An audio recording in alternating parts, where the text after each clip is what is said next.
Good afternoon, everybody. This is Rita Young. I'm the Grassroots Engagement Director for Unlock 2.0, and I want to welcome you to this lunchtime session that we're hosting to talk about the IDD rate study. Again, I want to welcome you, all the individuals that are watching live or who are watching on replay. Thank you so much for joining us. Unlock Georgia is a new coalition, and we're made up of families, self-advocates, providers, and others who are all interested in improving the system here in Georgia. And I'm just going to read you real quick our vision and mission statement so you know a little bit more about us. You, of course, can go to unlockgeorgia.org, or you can go to our Facebook and Instagram at Unlock Georgia and also check this out. So our mission statement: through advocacy, we engage and educate key stakeholders to expand and enhance home and community-based services to fully support Georgians with intellectual and developmental disabilities. Our vision statement: Unlock Georgia envisions an equitable society where the humanity of people with intellectual and developmental disabilities is recognized and respected. Mental, emotional, spiritual, physical, and social needs are met, and all contributions of people with IDD are valued. So that is a little bit about us. Folks are starting to join us. So welcome, Tina from Lithonia. We appreciate you being with us today. As you can see, Unlock Georgia is an effort of many individuals and organizations, and you will be meeting them in just a moment. I will let you know that our coalition is made up, as I said, of multiple organizations. We have the Georgia Council on Developmental Disabilities, and you will meet Charlie. Hey, Sterling's mom. Thank you for joining.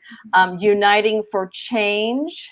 And some of the organizations are here with us today, or actually most of them are. The ARC Georgia, Georgia Options, the Statewide Independent Living Council, In Community, Parent to Parent of Georgia, the Georgia Advocacy Office, SPAD, the Service Providers Association on Developmental Disabilities, the Institute on Human Development and Disability at the University of Georgia, the Center for Leadership and Disability at Georgia State University, and People First of Georgia. And we have some folks joining us.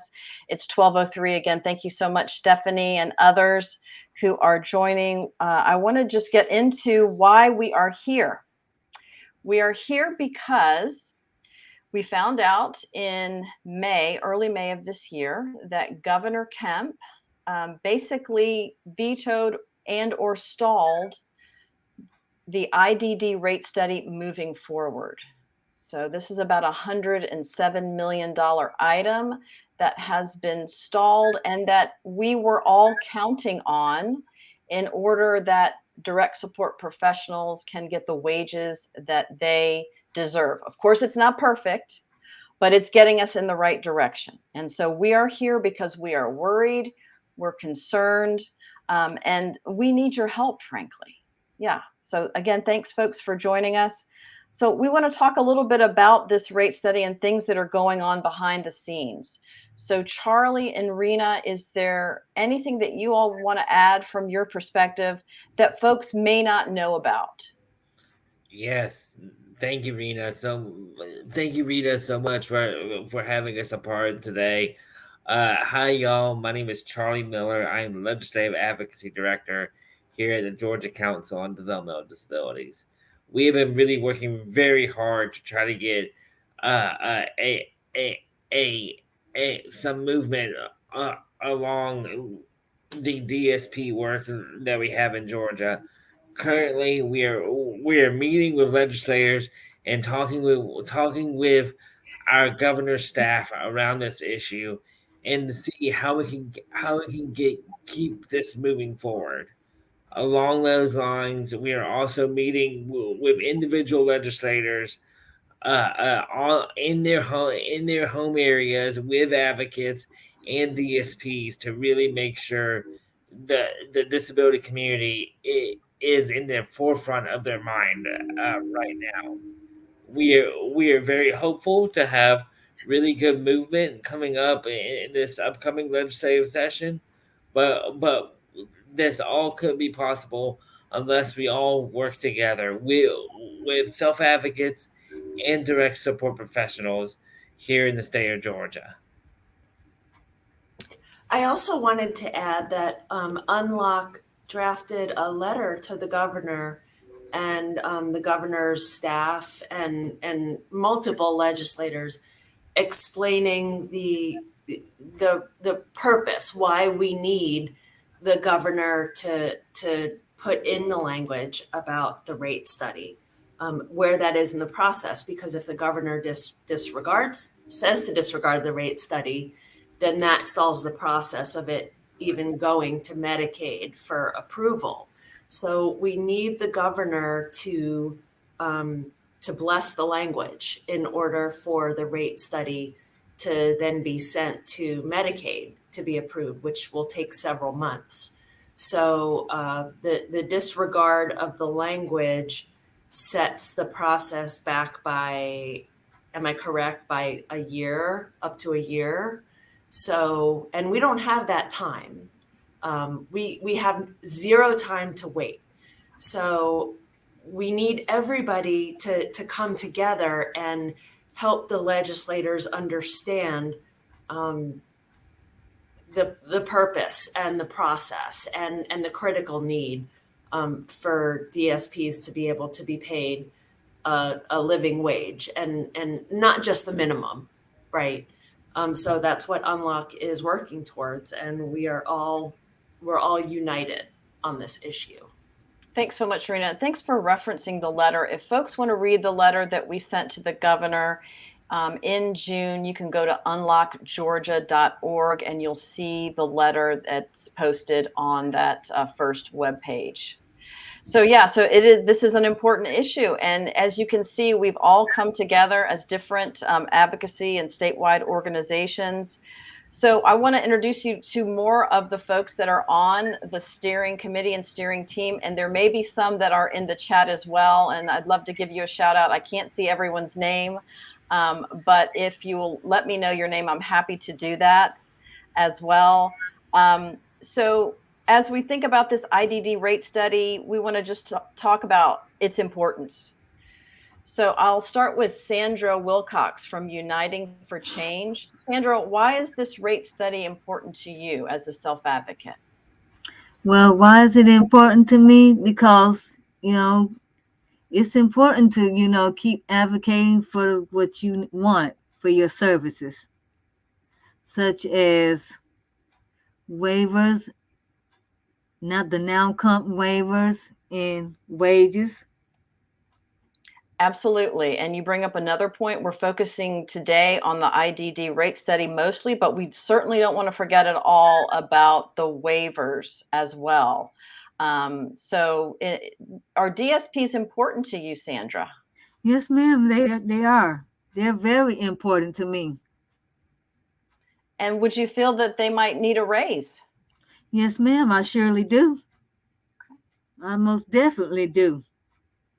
Thank you, Sandra. And we do have from Georgia Options a direct support professional, Lisa Parrott. So, Lisa, you're on the front lines, and you're happen to tell you that you're on mute. So, if you'll come off mute and let us know, why is this important to you? Hello, I am Lisa. I've been doing this over 15 years now, and I love what I do. I love being able to make a difference in people's lives. I come in every day. I give my all in all every day, above and beyond. And a lot of days we work long hours. We need livable wages, not minimum wages, because we deserve this. These people depend on us for doctor's appointments, medications, everything.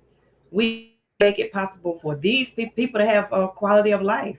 So we are very important. So I advocate for myself and all DSPs.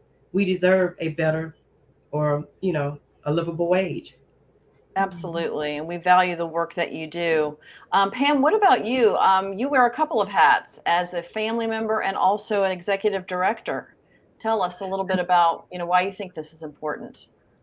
Well, as first of all, as a parent, because that's, some of you may know, I have a daughter, Callie, and for 28 years, I've learned about having a family member with disabilities, and I know the struggle of parents who want for our children, our adult children, the exact same things that other parents want. We want them to live meaningful lives. We want them to have opportunities to contribute to the world and make choices about how they spend their day and who they spend it with, and live up to their potential.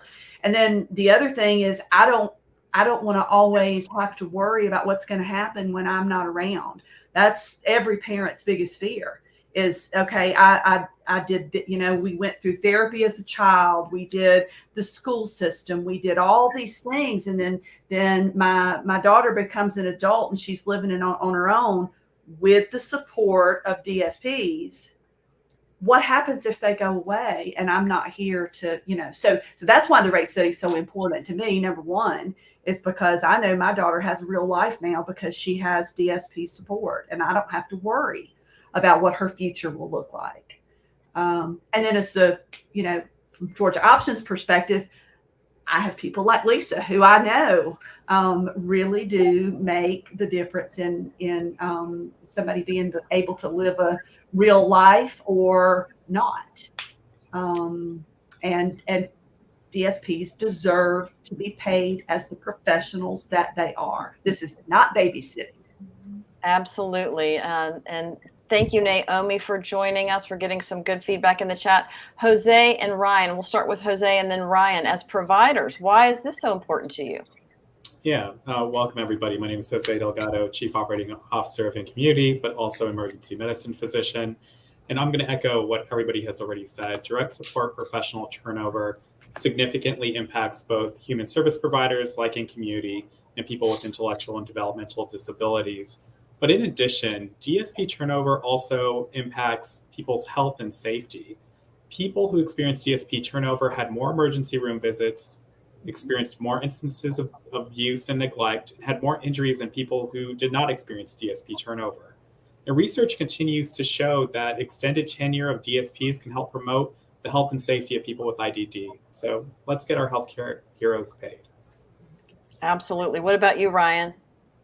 Yeah, thank you. I'm Ryan Whitmire. I'm the CEO of Developmental Disability Ministries, and I'm also the president of SPAD, our Service Provider Association for Developmental Disabilities. And, wages for direct support staff from a provider perspective are critical. We have to be able to hire and retain quality staff and have enough staff to actually provide services. There are so many day program providers that aren't able to serve people because they don't have enough staff. And so people are sitting at home. A lot of people that receive community living services, when there's no staff, they don't get services, and they really do need these services. And so a lot of people are just going without. The provider community capacity is shrinking because we are having to merge homes and different things because of staffing levels. The other thing is it really creates an unsafe environment. When you have a need for, say 130 positions and you're only filling 105, somebody is working 60 to 80 hours a week and sometimes even more. Staff burnout continues to increase. And when people are tired, they make mistakes. And so it's creating a very unsafe environment. And so those are some of the pieces of it. The other piece is it's just simply time to unlock a wage that matches the job duties and the responsibilities and the risk that direct support professionals do when they accept the job. They're taking vitals and then having to do something about it if they're outside of range, right? They're managing medications. They're managing people's doctor's appointments. They're cooks. They're cleaners. They're friends. Sometimes they're almost like therapists, and all of these things, and the wage doesn't match what's being asked of them. I Googled lowest paying jobs. Dog washer is one of the lowest paying jobs. They make more annually than a direct support staff in Georgia. That is so unethical that it has to stop. It really does. And it's honestly, it's time to unlock the chains of poverty that are being put on direct support professionals, because this hourly rate is being set at a non-livable wage, but not even that. It's being set at the poverty level. And all of these things have to stop. And this problem didn't occur overnight. This problem has been going on for decades. And the reason that the rate study is such a high increase is because of the neglect that has gone on so long. And to be truthful, the rate study, it's a good step forward, but it really isn't even market value. And so we really need this rate study to go through immediately.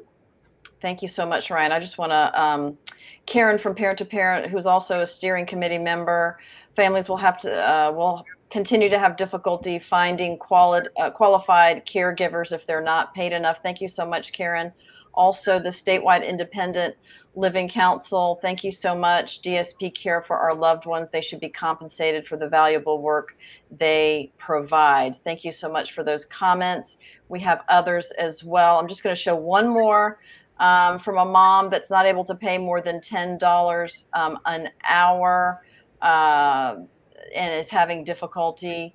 And so I wish I could show more. I think we're really trying to keep this on the short side. So I'm going to move into what can we do about it, if that's okay with folks. And so one of the things that the folks that are watching, whether you're watching live or on replay, you can join Unlock Georgia's subscriber list. So that's unlockgeorgia.org. If someone could type that in the comments, I would be so appreciative of that.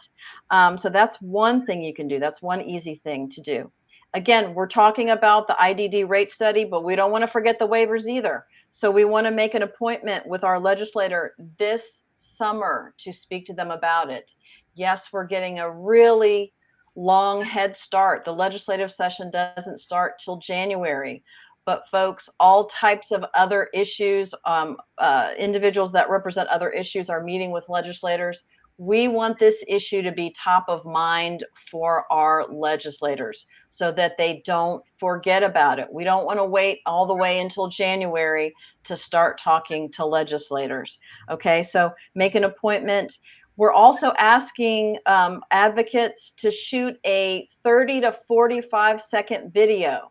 You can shoot it on your desktop, laptop. You can shoot it on your phone. If you do shoot it on your phone, if you could use the landscape view, that would help so much more if you decide to do that.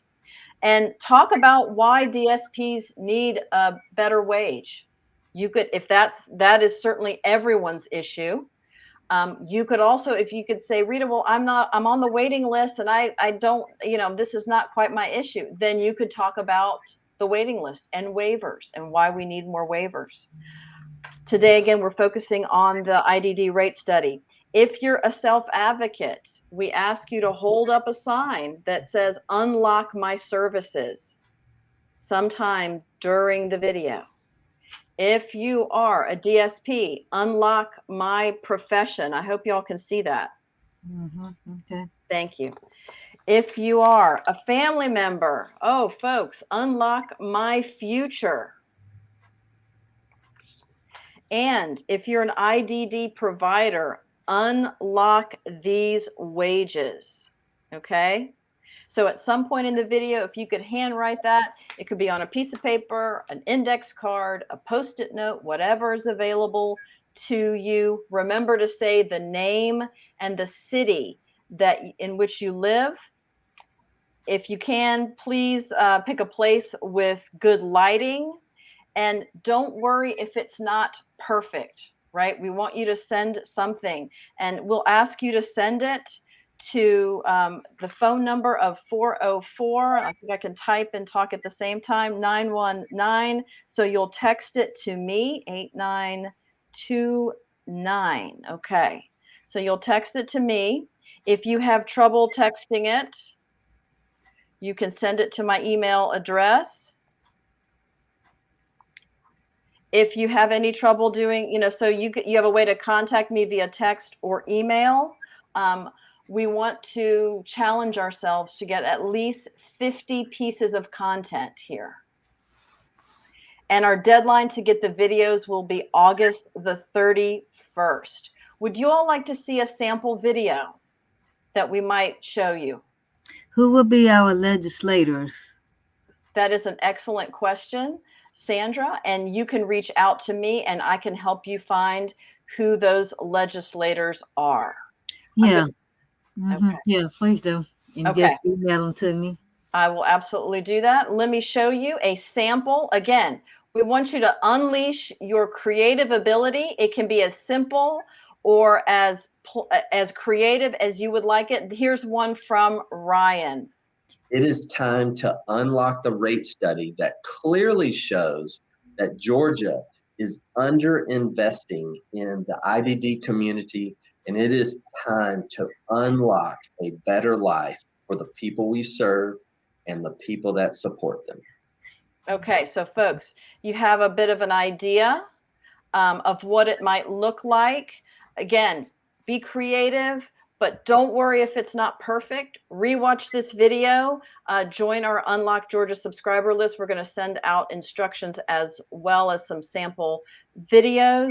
The Georgia Council will be hosting it at the end of August 21st at noon and August 22nd at 6 p.m. An additional training with talking points to talk to your legislators and others in your community. Folks, what have I left off? We're at 12:22. We promise to keep this super short. Anything anyone else wants to say? This is a critical issue. Again, we want to keep it in the forefront of our policy makers because they're the ones that make the decisions, and we can't do it alone. We can talk about the shirt like Charlie. I actually have one on too, but you can't see it. Okay, folks, anything else that anyone else wants to see? I want to thank everyone for watching. Here's something else that you can do. We're going to put this video will be archived on Unlock Georgia on their Facebook page. You can share it within your networks this week, and we certainly encourage you to do so. Thank you so much, everyone, for watching. If the team wants to hang out for just a minute, we'll say goodbye to everyone. Thank you. Thank you again for attending today, watching the replay, and for making a difference in the lives of individuals with intellectual and developmental disabilities. You all take good care. We're going to end the broadcast, and we will be in touch. Oh, go right ahead. There's a hashtag to be used. Somebody asked if what hashtag to be used for the videos. Thank you. It's going to be hashtag UnlockGA. Okay. Thank you, Andrea. All right, everybody. Thanks so much. Reach out if you have any questions or any concerns. Okay. And we're going to end this broadcast. You all take good care. Bye-bye. Thank you all. Bye.